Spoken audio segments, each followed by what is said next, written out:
안녕하세요, 민호쌤입니다. 오늘은 학점은행제를 이용해서 편입하시는 분들에게 꿀팁을 좀 드릴 건데요.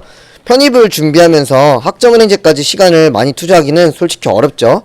그래서 어떤 식으로 해야 효율적으로 학점은행제도 꽈락이 안 나고 성적을 받으면서 편입 준비에 집중을 할 수 있는지 시험부터 과제, 출석, 토론 해야 될 게 굉장히 많은데요. 어떻게 해야 효율적으로 할 수 있는지 이 시간을 통해서 알아보시죠.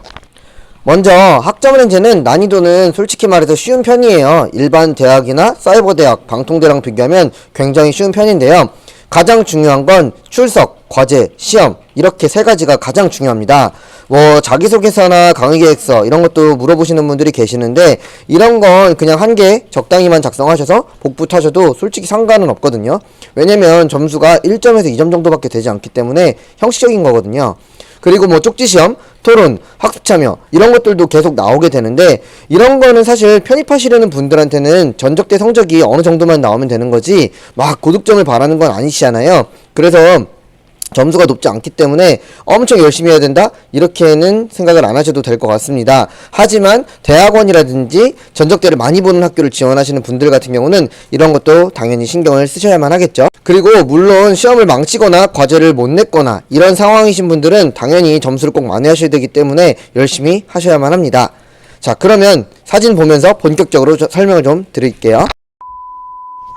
교육원 나의 강의실에 들어오시게 되면은 이런 식으로 토론 일자, 과제 일자, 시험 일자 이런 일정들을 모두 확인할 수가 있으시고요. 그리고 대부분 교육원에서 문자가 또 가기 때문에 꼭 수신동의 해두시는 게 좋습니다. 강의실 들어와서 과목을 누르면 수업에 들어가실 수가 있는데요. 이런 식으로 강의가 있습니다. 여기 보시면 출석 기간이 보이실 거예요. 보통 학점은행제 인강은 한 회차당 13일가량의 출석기간을 부여해주고 이 기간 내에 출석률을 달성해주는 방식인데요.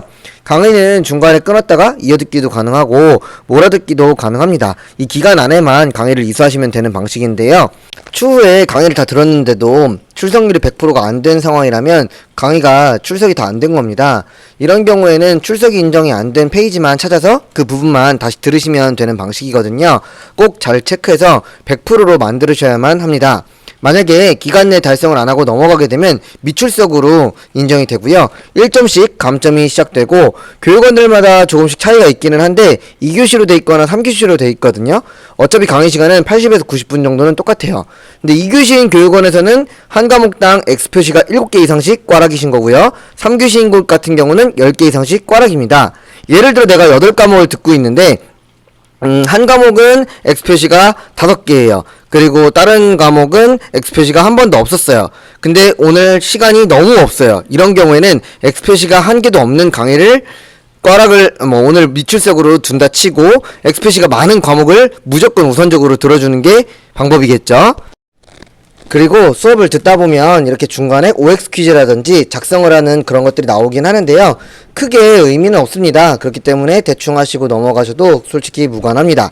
추후에 중간고사, 기말고사 이게 가장 중요한데요. 8회차의 중간고사, 15회차의 기말고사를 보거든요. 기간은 보통 3살 정도 기간을 주게 되고요. 시간은 정해져 있지는 않아요. 며칠, 몇 시까지 이런 시간은 정해져 있지만 시험을 몇 시에 봐라 이런 건 없기 때문에 새벽에 보시든 하루 만에 몰아보시든 그거는 자율적으로 정해서 볼 수가 있습니다. 시험 보시기 전에 주의사항이 있거든요. 공지 나와 있는데 그런 거 꼭 잘 읽으셔야만 하고요.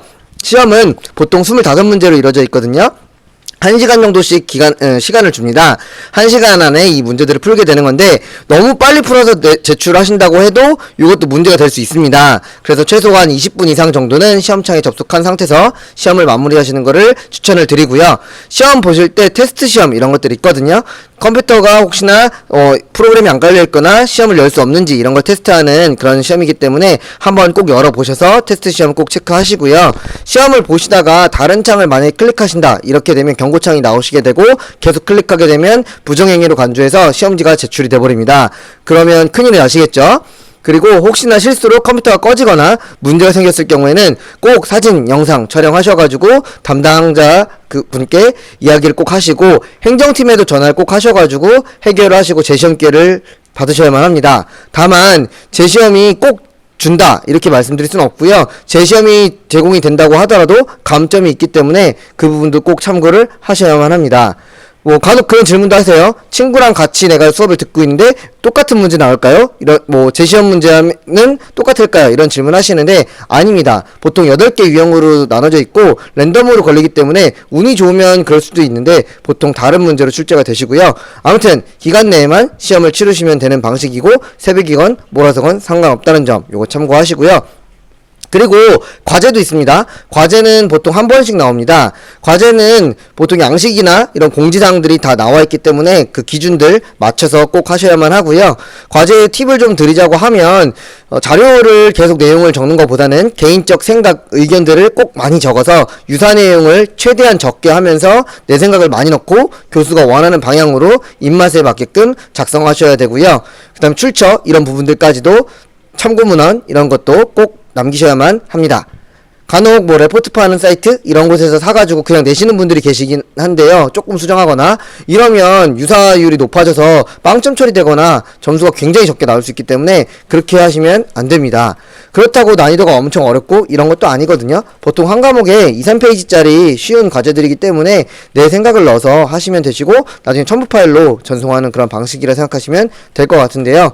과제 같은 경우는 제출 기간이 뭐 빠른 곳은 2주 주는 것도 있고요. 긴 곳은 2달 동안 주는 것들도 있거든요. 이건 교육원마다 조금씩 차이는 있습니다. 그리고 교재 같은 거 문의 주시는 분들이 계신데요. 학점은행제 같은 경우 온라인은 교재가 딱히 솔직히 필요가 없습니다. 시험 볼 때나 이제 좀 필요한 부분들이 있는데 교환이라고 해서 PDF 파일이나 워드 파일로 준비가 되어 있는 게 교육원 사이트에 있기는 합니다. 그 부분만 좀 다운받아 활용하셔도 충분히 수업 듣거나 시험 볼 때는 문제가 될 게 없으니까요. 네, 지금까지 학점은행제 활용 방법에 대해서 알아보았습니다. 유익하셨나요? 다음에는 더 신선한 정보로 돌아오도록 하겠습니다. 안녕.